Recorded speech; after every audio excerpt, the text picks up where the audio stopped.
कर्मचारी भी अपने वादे पर हमेशा अडिग रहेंगे। खास करके मेरे जैसा आदमी जो कि रिटायर करने वाला है, इन पूरे समूह में सबसे पहले रिटायर करने वाला। ये जनता की सरकार है। आखिर ऐसा क्या हुआ? सचिवालय से घर के लिए निकले मुख्यमंत्री ने आधे रास्ते से अपनी गाड़ी घुमा ली। मंत्रालय में ऐसा कौन पहुंच गया कि सीएम ने यू टर्न ले लिया? दरअसल झारखंड के सीएम हेमंत सोरेन शुक्रवार को कैबिनेट की बैठक के बाद आवास के लिए निकले थे। करीब 15 मिनट बाद मंत्रालय में हरकत हुई और सूचना आई कि सीएम आधे रास्ते से मंत्रालय लौट रहे हैं।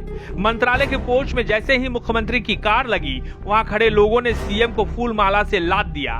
दरअसल कैबिनेट की बैठक में ओल्ड पेंशन योजना लागू करने पर मुहर लग गई। इस योजना के लागू होने से राज्य के 1 लाख से ज्यादा कर्मचारियों को सीधा फायदा पहुंचेगा। इस बात की जानकारी मिलते ही मंत्रालय में खुशी की लहर दौड़ गई। वहां आए लोग सीएम को ढूंढने लगे।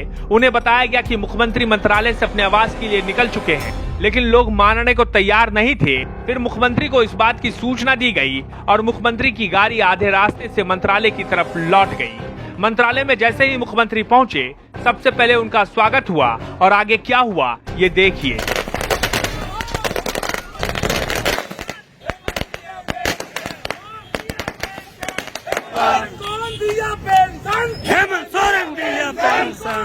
पुरानी पेंशन लागू करने का मतलब हुआ कि अब कर्मचारी अपने भविष्य के जो चिंताएं थी उससे मुक्त होकर के सरकार की योजनाओं को धरातल पर उतारने में 100% जो अपना योगदान है अब दे सकेंगे।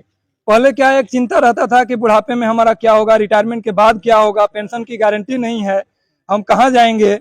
लेकिन वर्तमान सरकार इतनी संवेदनशीलता इन्होंने दिखाया है, ये समझे कि कर्मचारी के बुढ़ापे को जब हम सुरक्षित करेंगे तो कर्मचारी और ताकत से हमारे योजनाओं को धरातल पर उतारेंगे। खास करके मेरे जैसा आदमी जो कि रिटायर करने वाला है, इन पूरे समूह में सबसे पहले रिटायर करने वाला।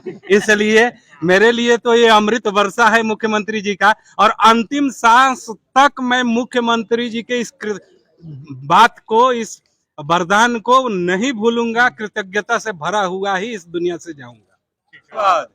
हमारा जो भी 26 जून को पेंशन जयघोष महासम्मेलन हुआ था, जिसमें माननीय मुख्यमंत्री स्वयं आए थे और 50,000 से ऊपर कर्मचारी फुटबॉल ग्राउंड मोराबादी में जमा हुए थे, और वहां उन्होंने कहा था, वादा किया था कि 15 अगस्त तक मैं इसका फाइनल सॉल्यूशन कर दूंगा।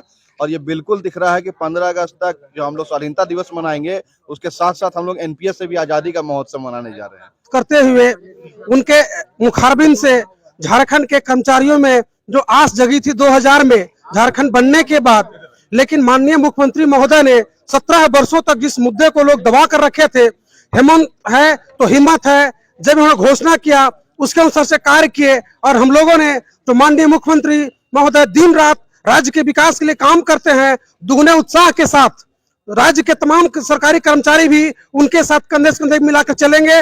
और जो इनकी जो योजनाएं होगी, हम लोग धरातल पर उतारने पर निश्चित रूप से कार्य करेंगे।